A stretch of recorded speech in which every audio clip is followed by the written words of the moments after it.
Hello, everyone, and welcome into another edition of the Sun Devil Wrestling Show. I'm Blake Niemann here with head coach Zeke Jones. And Zeke, it's an exciting time. Late November, Arizona State football about to have a big home game, first ranked game in Tempe since you first started here way back in 2014. But a precursor to that, you guys have got a home duel of your own to kick off the season. Yeah. First off, good luck to the football team, man. It's great to see what they're doing.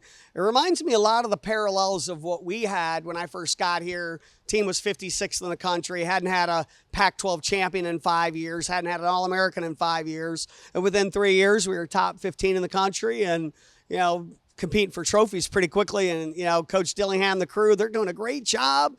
Big game. Let's compete for a national championship.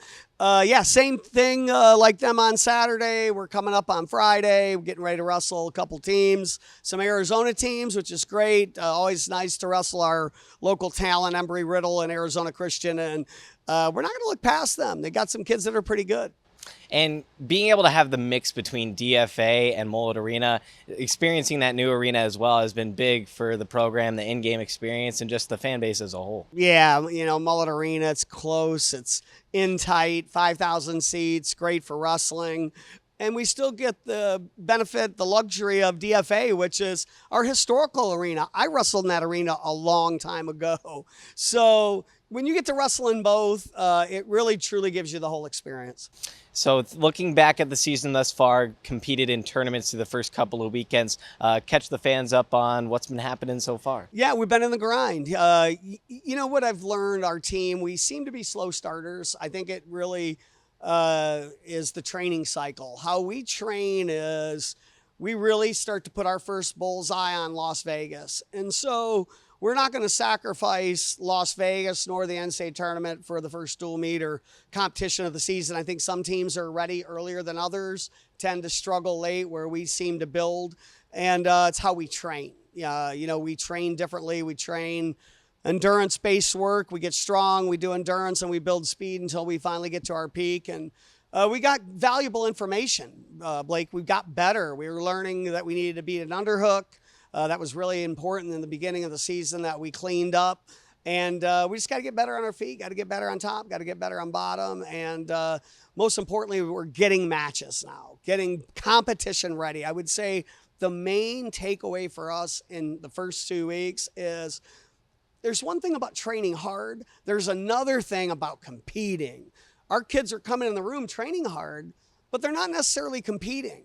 So what they did was they're like, man, you're right. I'm not really trying to compete. I'm just working.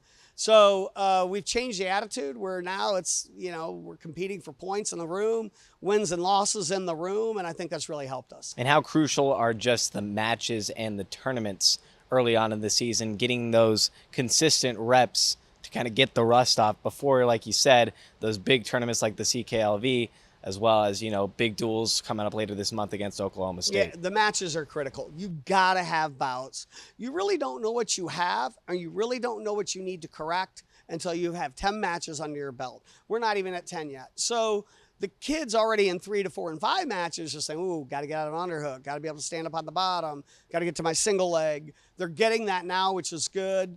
But ultimately, until we get past Las Vegas, we really are going to be in this phase of true learning. So that learning process going to continue over into duels. How have you seen over your years kind of the mindset of the team shift when in a tournament style, you are still competing for team points, but it's more of an individual based thing. Whereas a duel, you're also an individual, but it's a much more larger team collective effort. Yeah, dual meets and tournaments are different. They're similar, right? But they're different. Dual meets are definitely one-on-one, right? You feel it's our team and your team. Only one hand's going to get raised. But there's 10 micro battles. There's 10 micro battles that are going to happen at the final team score will be impacted by those 10 matches. And so it becomes a lot of fun because you see the back and forth very clearly.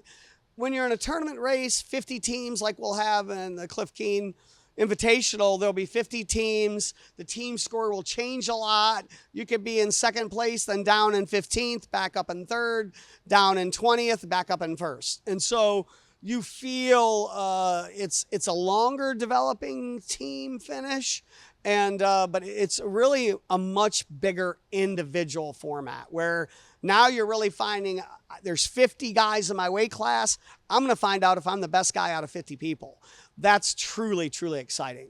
Yeah, getting to see this first of many duels to come, a dual team and a tournament team can be different in some respects. How do you forecast sort of the dual aspect for your team? Yeah, you look at the matchups. When you're doing one team against another, you look at the matchups, and it's either you're favored, you're an underdog, or you call it a toss-up.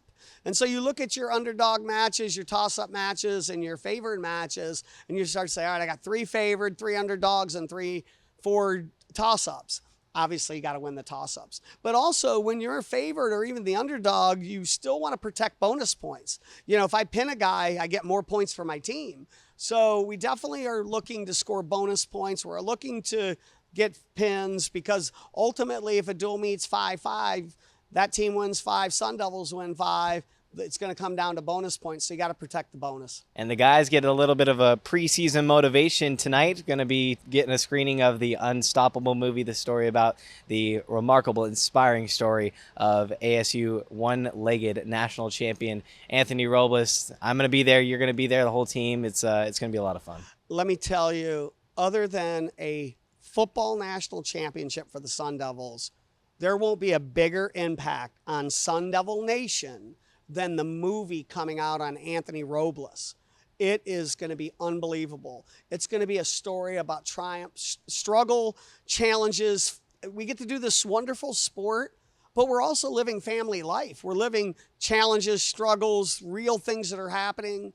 But you're going to see really a miracle, a witness and a testimony of a man who, despite what other people put limitations on, Anthony didn't, nor his family, and he won a national title. And Sun Devil Nation, the sport of wrestling, is going to get something that probably moves the sport bigger than anything ever has moved our sport.